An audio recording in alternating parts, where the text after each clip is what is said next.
Եթե չգիտեի այն գաղափարները, որ ունի քաղաքական ուժը հիմա, ես չի լինի այստեղ։ Մեկը կարծիք արտահայտում ասում են դա կարծիք է, մեկը այդ խոսքը արտահայտում ասում են դա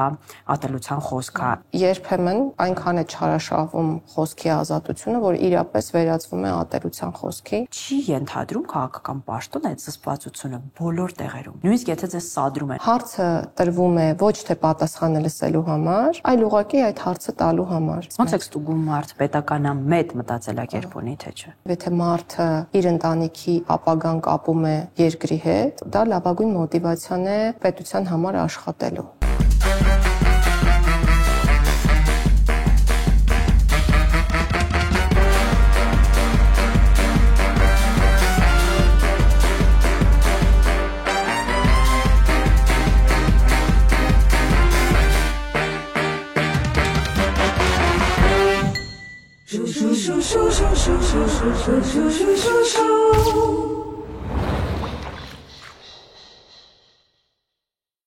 Ոնց եք։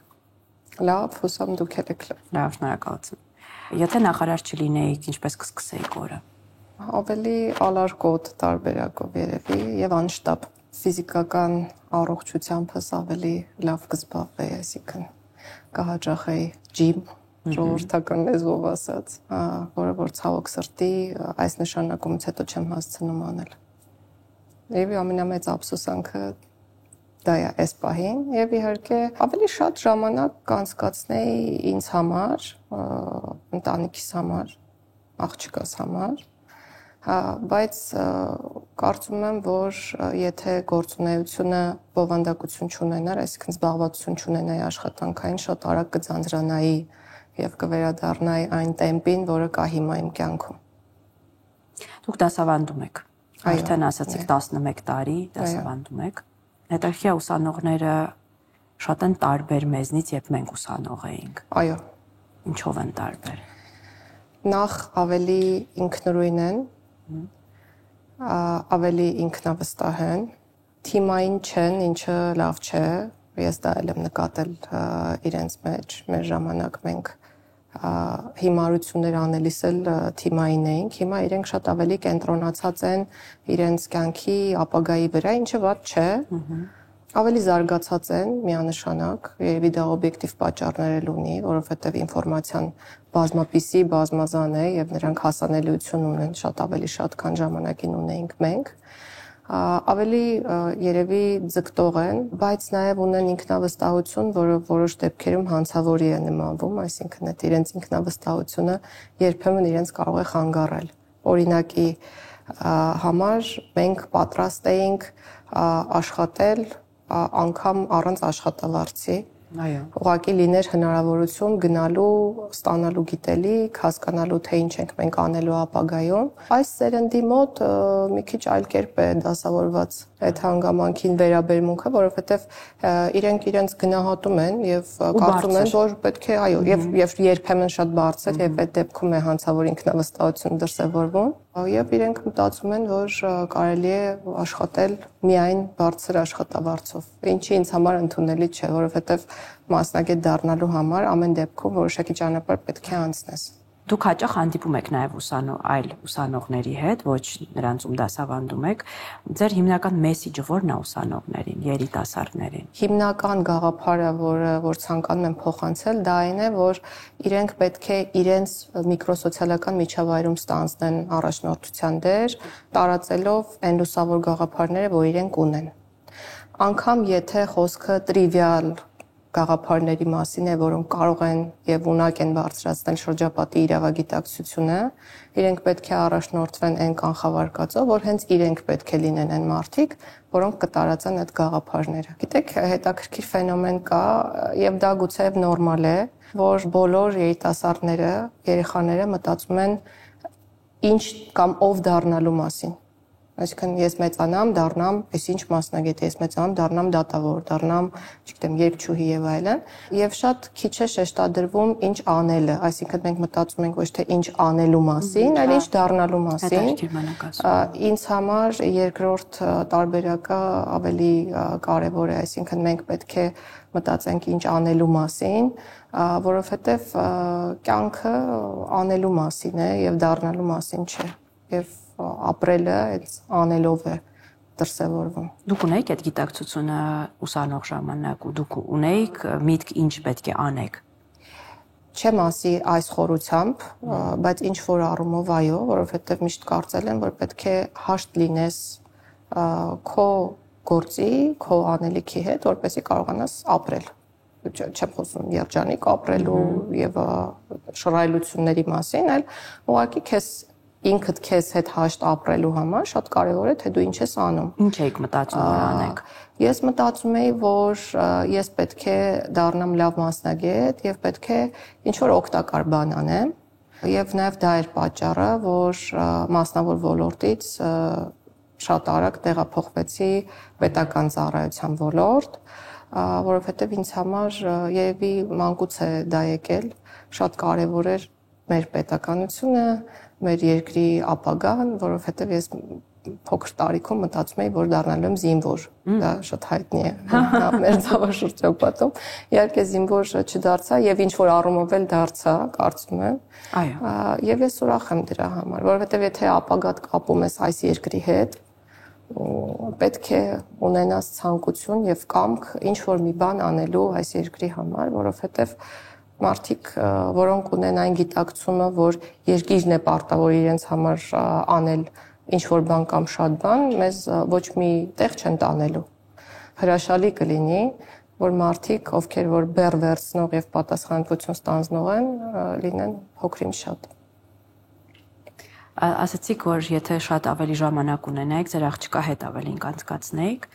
Ես պատկերացնում եմ, որ որպես մայր, այս պաշտոնի զբաղվածության մեջ ինչքան շատ է մեղքի զգացումը իր հետ քիչ ժամանակ անցկացնելու, հա։ Ինչ միտք է ձեզ օգնում այդ մեղքի զգացումը հաղթահարելու համար։ Նախ այն միտքը, որ ինչ որ ես անում եմ նաև իր համար։ Այդ ամենակարևորն է ու մենք շատ ենք խոսում այդ մասին ու ինքը մեծանում է ու մեծանալուն զուգահեռ իր հարցերը դառնում են շատ ավելի բովանդակային։ Ես փորձում եմ բացատրել, թե ինչ կարևոր գործ է հիմա մաման անում ու ինչ է դա տալիս մեզ, նաև իրեն, բայց իրականում իրեն դա այդքան էլ կարելի ասել չի եւ հետաքրքրում եւ չի հետաքրքրում, որովհետեւ իրեն հետաքրքրում է մաման։ Ամեն դեպքում մեղքի զգացումը այնքան էլ հաղթահարելի չէ, եթե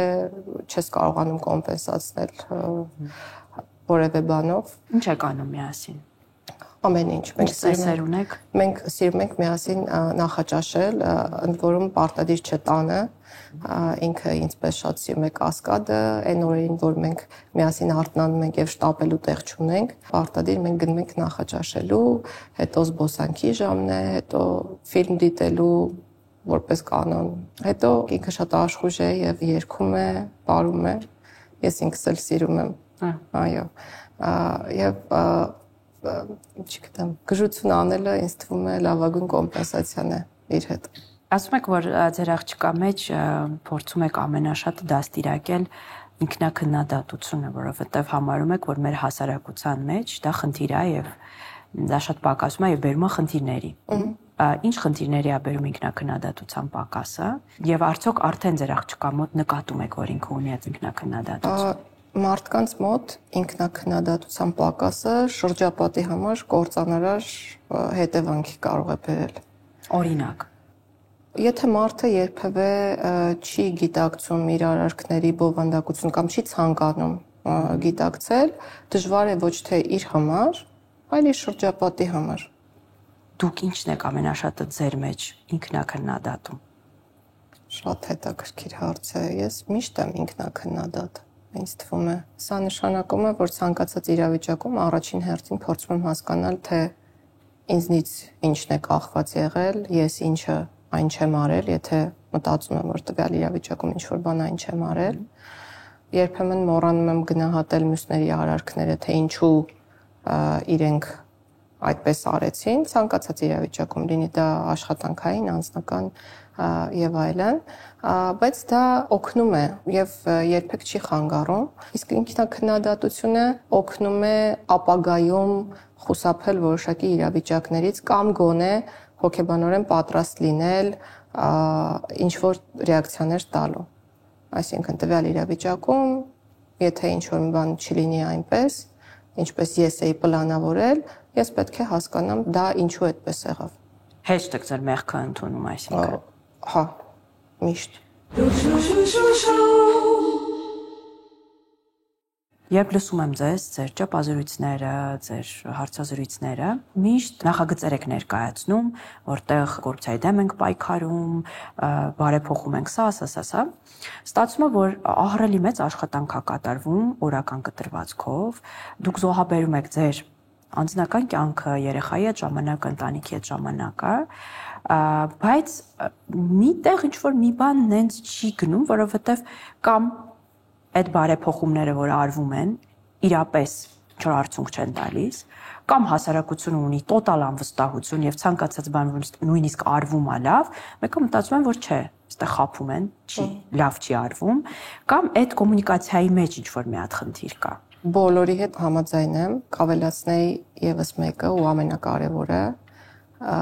խնդիրը ոչ այնքան իմ պատկերացման վստահության պակասն է, իհարկե դա էլ կա,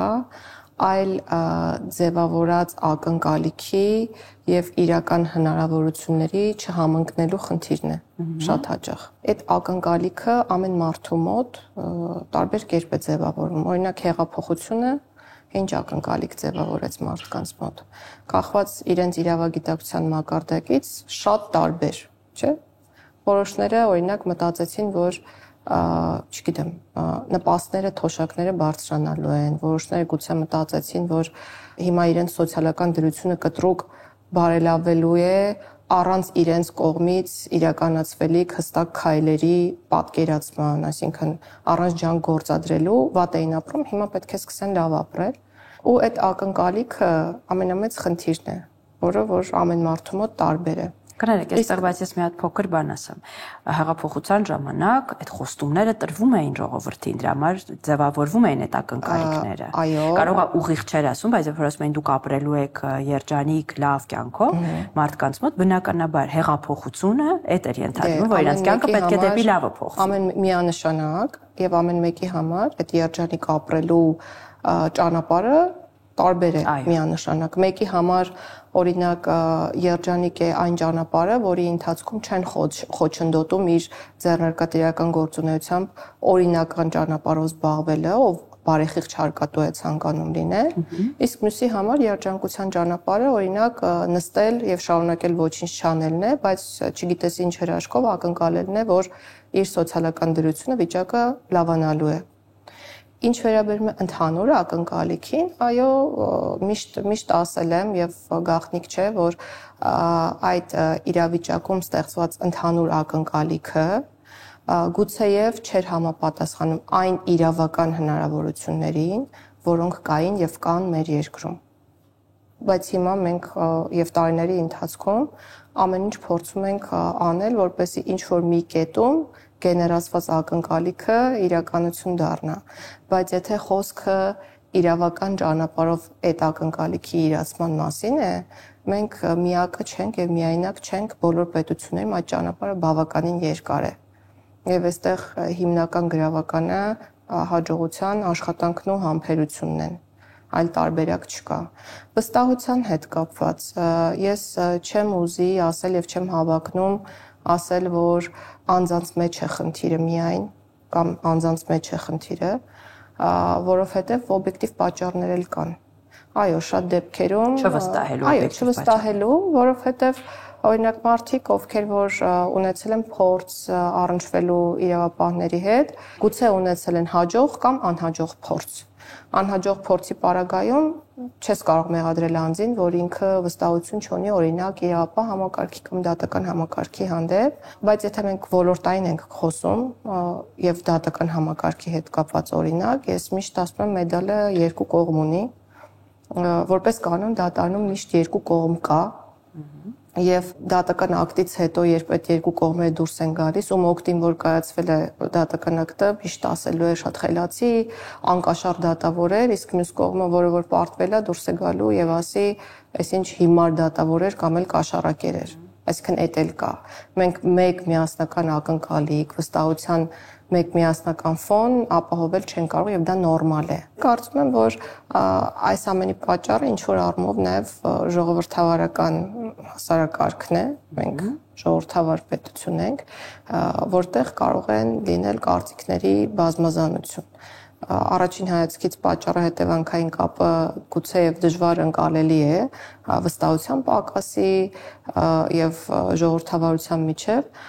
ոչ միայն վստահության պակասի, այլև ակնկալիքի, ճանապարհների ընտրության, բազմակարծության եւ այլն, բայց կարծում եմ, որ այդ պատճառական կապը իրականում կա ու գոյություն ունի։ Այսօր մարդիկ շատ ավելի ազատ են արտահայտել իրենց միտքը, քան նախկինում, եւ նաեւ այդ պատճառով է, ինչը շատ լավ է, որ մենք կարողանում ենք շփվել մարդկանց հետ իրենց դժգոհությունների շրջանակներում։ Բայց այդ շփումը հաջող չի ստացվում ձեր կողմից նշված երրորդ հանգամանքի պատճառով, որովհետև կոմունիկացիան երբևէ մեր ուժեղ կողմը չի եղել։ Նա ժողովրդավարության հետ կապված էլ համաձայն եմ, որ այո, խոսքի ազատությունը կարևոր է, բայց տեսեք, սրան նպաստել է նաև այսօր աշխարհում տեղի ունեցող, հա, սոցիալական ցանցերն են նաև, այսինքն միայն հայտարարել, որ ժողովրդավար պետություն ենք եւ դրա համար կարող եք ձեր կարծիքը արտահայտել եւ մենք բաց ենք լսել այդ կարծիքը, միայն այդ հայտարարության հիման վրա չի, հա, այս ամենը նաև սոցցանցերի զարգացումն է բերել սրան։ Բայց նաև մեր երկրում շատ է այս դեպքերը, որ մարդկանց իրենց կարծիքի համար կալանավորում են, խնդիրների առաջ են այդ մարդիկ կանգնում ու շատ հաճախ այդ մեկը կարծիքը արտահայտում ասում են դա կարծիք է, մեկը այդ խոսքը արտահայտում ասում են դա ատելության խոսք է։ Այս էլ է շատ դժվար էլի տարանջատել ու հասկանալ։ Դժվար է, որովհետև ատելության խոսքի եւ խոսքի ազատության սահմանը այո, շատ նուրբ է, բայց երբեմն ես հակառակ կողմից կամ այնքան է չարաշահվում խոսքի ազատությունը, որ իրապես վերածվում է ատելության խոսքի։ Հիմա մենք ունենք նախաձեռնություն ատելության խոսքի համար վարչական եւ քաղաքացիական պատասխանատվության սահմանման եւ շուտով հանդես կգանք նաեւ այդ նախաձեռնությամբ։ ԱՄՆ պետդեպարտամենտի կողմից ստացել եք մրցանակ կոռուպցիայի դեմ պայքարի համար։ Ինձ հետաքրքիր է սա խրախուսական պարգև է ձեզ, թե արդեն ավարտված գործողության համար պարգևատրել են ձեզ։ Պարգևատրվել եմ ապօրինի ծագում ունեցող գույքի բռնագանձման գործիքի ստեղծման ու զարգացման համար։ Այսինքն կոնկրետ նպատակը պարգևատրման նշվել է, որը որ նշանակալի է գնահատվել կոռուպցիայի դեմ պայքարում մեր երկրի համատեքստում եւ ոչ միայն մեր երկրի համատեքստում, այլ աշխարհում եւ ամեն տարի կոռուպցիայի դեմ պայքարի օրը պետդեպարտամենտը աշխարհի մակարդակով ընտրում է մի քանի դերակատարների, որոնց առանձնացնում է իրենց կատարած գործով եւ իրենց ընտրությունը այդ անգամ կանգ էր առել ինձ վրա։ Ես հիշում եմ, որ 19 թվականին, երբ որ նոր էր եղել հեղափոխությունը, եւ ես Ամերիկայում էի այդ ժամանակ, հիշում եմ ընկերներիցս մեկը մի հայերի հետ ընթրիք էր, ու այնտեղ մի մեծանուն մարդու հետ էինք հանդիպել Ասոտ Հավիցյանի հետ, ու Ասոն ասաց ո՞նց է Հայաստանում հիմա կոռուպցիա կա, ու մեր տղաներից մեկը ասաց Հայաստանում այլևս կոռուպցիա չկա։ Ու ես հիշում եմ, թե ինչքան ինձ համար շոկային էր այդ հայտարարությունը, ու վերջերս դուք էլ այդպիսի հայտարարություն ացիք, որ Հայաստանում այլևս կոռուպցիա չկա։ Այն ժամանակ 19 թիվն էր, հիմա 25 թիվն է կամ 24 թվին եք միգուցե արել այդ հայտարարությունը, ու ասել եք, որ համակարգային կոռուպցիա չկա։ Ոնց եք դուք կարողանում գնահատել այդ համակարգում դա կա թե չկա, ինձ դա է հետաքրքիր։ Ես ասել եմ համակարգային կոռուպցիա չկա, իսկ կոռուպցիա կա եւ միշտ կա։ Ինչ է նշանակում համակարգային կոռուպցիա։ Համակարգված կոռուպցիան նշանակում է, որ ներքևի օղակից մինչև վերևի օղակ կոռուպցիոն սխեմա է գործում։ Հասկանում, իսկ կարող է ներքևի օղակից մինչև կեսա հասնում, բայց այդ վերև չի հասնում, որպեսզի դուք չիմանաք, որ կա այդպիսի բան։ Ես չեմ կարծում, գուցե եւ լինեն իրավիճակներ, երբ խմբեր զբաղվեն որոշակի կոռուպցիայով, բայց նախկինում մեզ հայտնի սխեմաները, որոնք որ եղել են, ամենաներքևից մինչև ամենավերև կամ ամենավերևից մի աստիճան ներքև որ եղել են, ես դրա մասին եմ խոսել, որ ներկայում չկան եւ կարծում եմ, որ չկան։ Իսկ կարող են այդ սխեմաները չլինել նոր սխեմաներ, ադապտացված այս իրավիճակին լինել։ Միշտ կարող են նոր սխեմաներ լինել, որովհետեւ հանցավորությունը ստատիկ երևույթ չէ, ինքը միշտ դինամիկ է, զարգանում է եւ սխեմաներն էլ զարգացման ենթակա են։ Կախված հանցավորի ֆանտազիայից իրականում։ Ու դրա դեմ պայքարել բավականին բարդ է։ Կադրային քաղաքականության մասին կուզեի ձեզ հետ խոսել։ Ես հասկանում եմ, որ երբ որ մարդը նշանակվում է ինչ-որ մի կարևոր պաշտոնի, ինքը պետք է բերի մի քանի հոգի իր մարդկանց, որպեսզի կարողանա հենվել այդ մարդկանց վրա, վստահել եւ կարողանա աշխատել, իր թիմը պիտի ունենա։ Իր մարդկանց արտահայտությունը եկեք ուրիշ ձև անվանենք։ Իր մարդկանց ես նկատի ունեմ մարդիկ, որոնց ինքը վստահում է։ Եվ մարդիկ, որոնք որ եւ գաղափարական առումով են նույն ուղղությամբ նայում եւ պատրաստ են ծանրաբեռնվել այնքան, որքան որ պատրաստ է ծանրաբեռնել նախարարը։ Դա է իմ չափանիշը եղել եւ տեսեք, ես չեմ ուզում շատ բարդ խոսել այս երևույթների մասին, մասնագիտական հանրույթը փոքր լինելով պայմանավորված ճանաչում է մեկը մյուսին եւ պաշտոնի նշանակվելուց հետո արդեն իսկ ոչ թե կանխակալ, այլ գուցե հիմնավոր պատկերացում ունես այն աշխատակիցների մասին, որոնք կան։ Խնդիրը լավ կամ վատը չէ, խնդիրը այն պահանջներն են, որոնք դու ունես քո նկատմամբ եւ ցանկանում ես ունենալ նաեւ քո թիմի նկատմամբ, եթե դա անվանում են քո թիմ։ Եվ սա է եղել տրամաբանությունը։ Ես աշխատել եմ իմ շուրջ հավաքել մարդկանց, ովքեր որ պատրաստ են ինձ հետ մեկ ուղղությամբ նայել, գաղափարական առումով չունեն տարաձայնություններ մեծ հաշվով եւ ունեն մասնագիտական տարաձայնություններ եւ ունակ են արտահայտել իրենց տեսած խնդիրը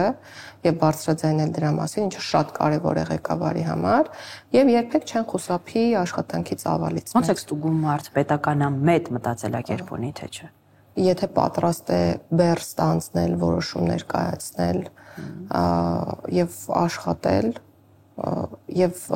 նաեւ լավ մասնագետ է, այս վերջին կոմպոնենտն էլ է շատ կարեւոր։ Ինձ թվում է այդ կերպ է պետք գնահատել ու պետք չէ խոսել ինչ-որ զողողությունների մասին, որ այ ինքն իրեն մոռացած միայն գործով է զբաղվում, ոչ, ես կարծում եմ մարդը պետք է սիրի իրեն, իր ընտանիքը եւ իր ընտանիքը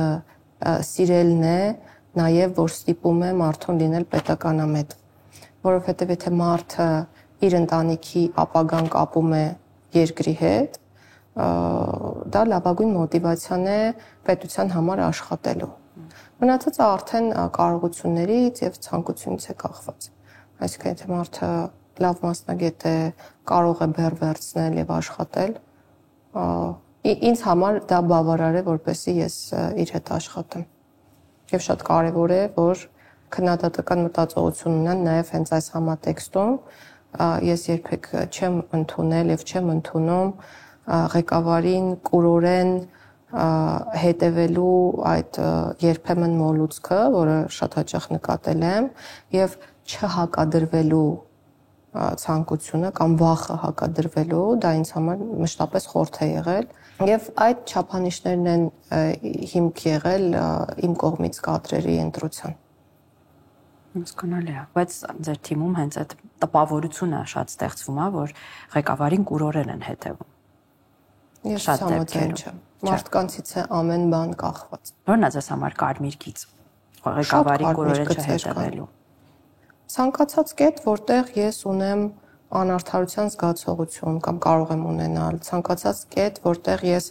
գլոբալ արժեհամակարգային գաղափարական տարաձայնություն կունենամ, այսինքն ցանկացած կետ, եթե ամփոփեմ, որտեղ ես անհաշտ կլինեմ ինքս ինձ հետ։ Իսկ դրա համար շատ կարևոր է ինքդ քեզ ճանաչել։ Եթե ինքդ քեզ ճանաչում ես, դու ունես քո գծերը, իսկ այդ գծերը ինձ թվում է բոլորը պետք է ունենան։ Ես այստեղ եմ աշխատելու համար, ինչ-որ մի բան ստեղծելու համար, գաղափարական տեսանկյունից համախոհ եմ, ինձ շատ են հարցնում, այդ հարցը շատ են տալիս։ Եվ ես պատասխանում եմ, եթե չկիսեի այն գաղափարները, որ ունի քաղաքական ուժը հիմա, ես չի լինի այստեղ։ Ես այստեղ եմ որպես քաղաքական թիմի ներկայացուցիչ նաև, որովհետև որոշել եմ, որ պետք է ստանձնեմ բեռ իմ ոլորտում որոշակի փոփոխություններ իրականացնելու։ Բայց այդտեղ էլ հետաքրքիր բան կա, տեսեք, դուք քաղաքական թիմի անդամ չեք։ Այսինքն կուսակցական չեմ, բայց դա չի բացառում քաղաքական թիմի անդամ լինել եւ գրել եւ տարածել այն գաղափարները թիմի անդամ։ Կուսակցական լինելու մասին է խոսքը։ Հա, որովհետեւ հաճախ ասած չեք, բայց քաղաքական հայտարարություններ եք անում։ Խանգարող բան չկա, ես կարծում եմ։ Սա հարց է, որի մասին ես խորությամբ չեմ էլ մտածել։ Ես մտածել եմ, որ կարևորը անել քո գործը լավ, այնքան որքան որ դու կարող ես եւ ունակ ես։ Իսկ ինչ վերաբերում է գաղափարական իմաստին, ապա իհարկե նորից եմ կրկնում, եթե չկիսես գաղափարները, չկրես այն գաղափարները, որոնք ունի քո քաղաքական թիմը, չես կարող դրա մասը լինել։ Չեմ կարող լինել ես այսօր այստեղ։ Հա, ուզուտ ես տպավորությունով եմ էլի կիսվում, որ կողքից անհասկանալի է, որտեղ ստացվում է իրոք գաղափարական առումով դուք ամբողջությամբ թիմի մաս եք, որովհետև ցանկացած քաղաքական հայտարարություն կարող եք անել, կիսել այդ քաղաքական։ Այո, որովհետև իմ պաշտոնը քաղաքական պաշտոն է, որը պարտադիր կուսակցական լինել չի ընդհանրում։ Հա, բայց հետաքրքիր է, որ ոնց է պատկերացում էլի, ասես տարական բան, որ մտածում ես, այս մարդը գաղափարը կիսում է, կա թիմ, ինքը ասում է, ես թիմի անդամ եմ։ Բայց ստացվում է դուք այդ թիմի անդամ չեք, ֆորմալ առումով, բայց դե ֆակտո, կուսակցական տոմս չունենալը դիտարկվում է անկեղծ այդպես չեմ համարում, որովհետև եթե կա նման հնարավորություն, ապա կա նման հնարավորություն եւ կա նման իրականություն։ Բայց խորությամբ էլ երբեք չեմ մտածել,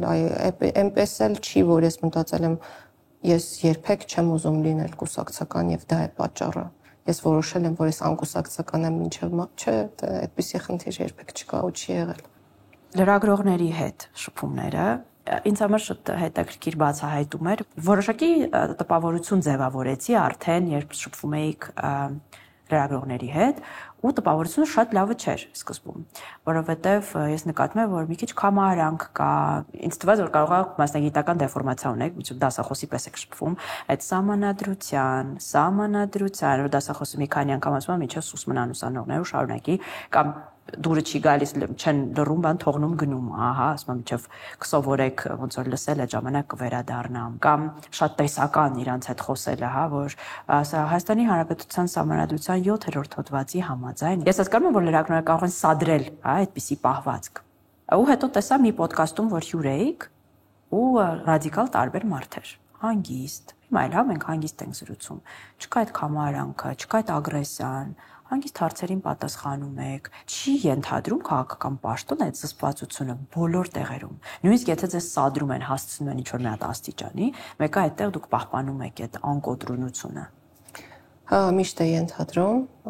զսպվածություն, պաշտոնը, եւ ես կարծում եմ, որ միշտ զսպվածության սահմաններում եմ եւ այն մեջբերումը, որ դուք արեցիք, երևի միակ ճեպազրույցից էր, որի ընթացքում ես նման կերպ եմ վարվել եւ թողել գնացել եմ, կանգնել եմ հետո, բացատրել եմ ինչու եմ ես գնում, որովհետեւ էթիկայի տեսանկյունից այնքան անհամաձայն եմ այն ամենին, ինչը որ կատարվում է, ուղղակի բառերով նկարագրել չեմ կարող, թե իմ անհամաձայնությունը ինչ մակարդակի է հասնում։ Խնդիրն այն է, որ որոշ լրագրողների հետ շփումներում մի միտք է ինձ մշտապես ուղեկցում, որ հարցը տրվում է ոչ թե պատասխանը լսելու համար, այլ ուղղակի այդ հարցը տալու համար։ Չեմ ուզում անդրադառնալ հարցի որակին, բովանդակությանը եւ այլն, եւ ուզում եմ միայն այդ ֆենոմենին անդրադառնալ, եթե դուք ուշադիր լինեք, խնդրում եմ ուշադրություն դարձրեք, առհասարակ մարդիկ ուշադրություն դարձրեք տրվող հարցին եւ տրվող հարցից հետո արձագանքին, այսինքն մարդիկ քեզ հարց են տալիս, պատրաստ չլինելով լսել պատասխան ու Իմ միտքը միայն դա է, որ գուցե իրենք որոշ լրագրողներ կամ որոշ դեպքերում գումարը ստանում են ոչ թե ինչ որ խնդիր